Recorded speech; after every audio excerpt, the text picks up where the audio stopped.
सुप्रभात बच्चों। आज जो हम पाठ पढ़ने वाले हैं, पाठ का क्या नाम है? राष्ट्रमंडल खेल। तो ये पाठ क्या है? खेल से संबंधित है।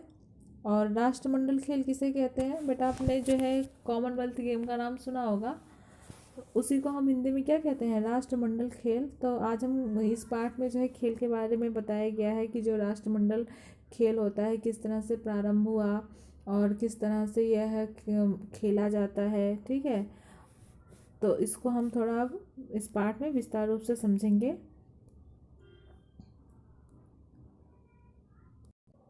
राष्ट्रमंडल खेल राष्ट्रमंडल के सदस्य देशों के अध्यवसायी खिलाड़ियों द्वारा खेली जाने वाली विभिन्न खेलों की प्रतियोगिता का नाम है। अब अध्यवसायी ये शब्द है, इस शब्द का क्या अर्थ है? अध्यवसायी शब्द का अर्थ है अर्थात जो खिलाड़ी बहुत ही परिश्रमी, उद्यमी अथवा उत्साही होते हैं, उन खिलाड़ियों के द्वारा यह खेल खेला जाता है। और यह प्रतियोगिता हर चौथे वर्ष होती है तथा हर बार किसी भिन्न देश के द्वारा इसका आयोजन किया जाता है।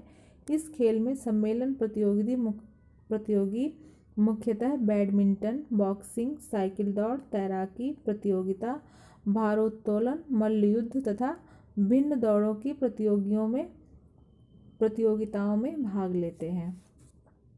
यह खेल जो है हर चौथे वर्ष खेला जाता है और इस खेल का आयोजन हमेशा जो है अलग अलग देशों में होता है। तो वहाँ के देश के लोग इस खेल का आयोजन करते हैं और वहाँ इस खेल में कौन कौन से खेल जो है खेले जाते हैं, कौन कौन से प्रतियोगी भाग लेते हैं? मुख्यतः बैडमिंटन के, बॉक्सिंग के, साइकिल दौड़ के, तैराकी प्रतियोगिता और भारोत्तोलन जो भार उठा के अपना खेल प्रदर्शन दिखाते हैं, और मल्लयुद्ध अर्थात कुश्ती। ठीक है, और अब हम पढ़ेंगे इस खेल का आरंभ किस प्रकार से हुआ।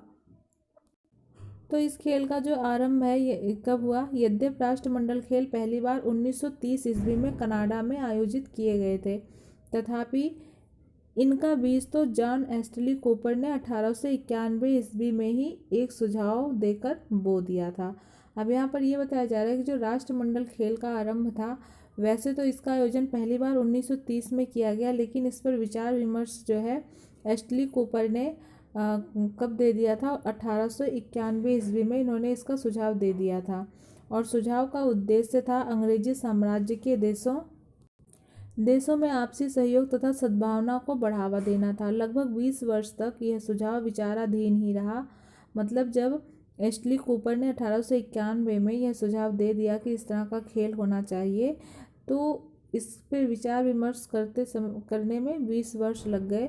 परंतु 1911 ईस्वी में सम्राट जॉर्ज पंचम के सिंहासन पर बैठने की खुशी में इन खेलों की नींव ब्रिटिश एम्पायर फेस्टिवल के रूप में रखी गई। अब इस खेल का नाम क्या रख दिया गया? British Empire festival. तो उस समय जो है सम्राट जॉर्ज पंचम सिंहासन पर बैठे थे, तो इसी खुशी में इसका आयोजन किया गया।